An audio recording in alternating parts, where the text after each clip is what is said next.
মাইন্ডট্রি নামক বিজ্ঞাপনী সংস্থাকে দি premier bank PLC এর বিজ্ঞাপন বিভিন্ন টেলিভিশন চ্যানেলে প্রচারের জন্য 19,80,00,000 টাকার 11টি কার্যাদেশ প্রদান করা হয়।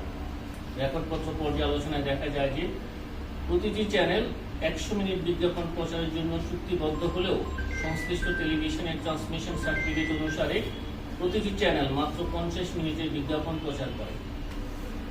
রেকর্ডপত্র পর্যালোচনায় বর্ণিত 11টি কার্যাদেশের প্রেক্ষিতে ভেন্ডার প্রতিষ্ঠান মাইন্ডট্রি নামক বিজ্ঞাপনী সংস্থাকে প্রকৃতপক্ষে 4,67,00,000 টাকা প্রদান করা হয়।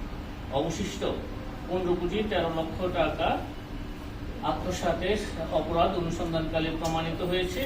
এই কারণে অভিযোগ সংশ্লিষ্ট the premier bank PLC chairman HBM Iqbal, সাধারণ সেবা বিভাগ ও ক্রয় কমিটি প্রধান এবং উপব্যবস্থাপনা পরিচালক সৈয়দ নওশের আলী সহ মোট 17 জনের বিরুদ্ধে 11টি মামলা রুজুর সিদ্ধান্ত গৃহীত হয়েছে।